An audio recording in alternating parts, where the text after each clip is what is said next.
Hingga hari kedua, tim Satgas Karhutla masih melakukan pemadaman terhadap lahan gambut yang terbakar di Desa Ramin, Kecamatan Kumpai Ulu, Kabupaten Muaro Jambi, Provinsi Jambi. Sementara itu, 3 orang pemilik lahan yang terbakar diamankan petugas. Tim gabungan Satgas Kebakaran Hutan dan Lahan masih terus melakukan pemadaman terhadap lahan gambut yang terbakar di Desa Ramin, Kecamatan Kumpai Ulu, Kabupaten Muaro Jambi pada Kamis 31 Agustus 2023. Selain upaya pemadaman lewat jalur darat dengan mesin pompa air dan selang, Satgas Karhutla juga melakukan pemadaman lewat jalur udara. Sebanyak 3 helikopter waterbombing dikerahkan untuk memadamkan api yang bakar lahan gambut berkedalaman hampir 1 meter tersebut.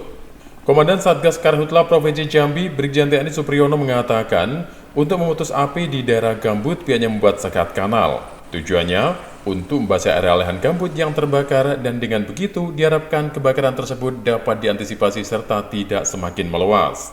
Di sisi lain, Satgas Karhutla juga tak segan melakukan penegakan hukum terhadap setiap pelaku yang dengan sengaja membakar lahan.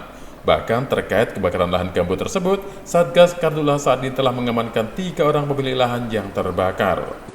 Kebakaran mencapai sekitar 8-10 hektar. Hari ini masih diupayakan pemberdayaan semua potensi kita laksanakan pemadaman. Ini yang saya katakan tadi rawannya di daerah gambut, di permukaan tidak tampak api, tapi asap keluar terus. Artinya di bawah kita ada api. Nah, hari ini kita laksanakan pertama adalah melaksanakan pembuatan sekat bakar. Artinya sekat bakar itu begini.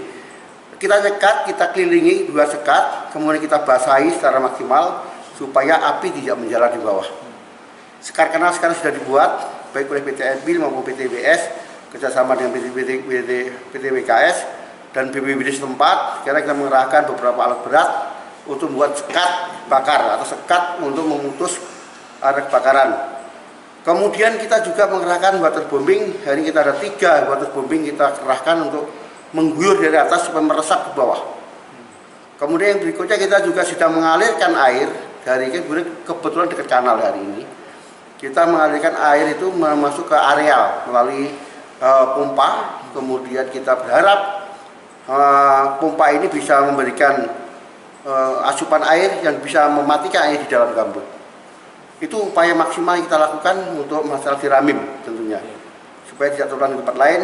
Ini yang kita rawankan. Kemudian beliau juga Kalak BPBD Provinsi telah mengamankan 3 orang masyarakat yang di Tengarai adalah pemilik dari lahan itu atau yang mempunyai akses tanggung jawab masalah lahan itu. Nanti akan kita dalami selanjutnya, kemudian kita tentu akan melaksanakan mediasi yang baik supaya menjadi pembelajaran bagi yang lain agar tidak terjadi hal yang serupa. Dan kita Satgas Penegakan Hukum terkait masalah pembakaran hutan lahan ini sudah kita tegakkan dan kami komitmen dengan kawan-kawan kepolisian dan termasuk juga rekan-rekan penegak hukum yang lain. Kita sepakat dalam pembinaan masyarakat, kita juga akan tegas dalam penegakan hukum. Apakah sengaja dibakar atau tidak sengaja, kan belum tentu yang pemilik sebelum membakar, belum tentu. Barangkali dia malah juga nggak tahu kalau lahan kebakar. Nanti kita cek lebih jauh, bagaimana bisa terjadi, kita dalami bersama-sama. Kemudian mari kita sama-sama untuk menjadikan pelajaran bahwa pembakaran ini atau kejadian api ini adalah tentu akan kita selidiki, akan kita cari tahu bagaimana semasa bisa ada api di situ, apakah kesengajaan, apakah kelalaian, apakah faktor-faktor alam, dan sama-sama kita akan dalami dan tentu akan kita laksanakan penegakan secara proporsional dan secara profesional. Satgas Karhutla Provinsi Jambi merilis selama tahun 2023 sebanyak 325 hektar lahan di Provinsi Jambi hangus terbakar. Meski demikian, kebakaran lahan yang terjadi seluruhnya dapat teratasi. Dari Muaro Jambi, Tim Liputan Nasional TV melaporkan.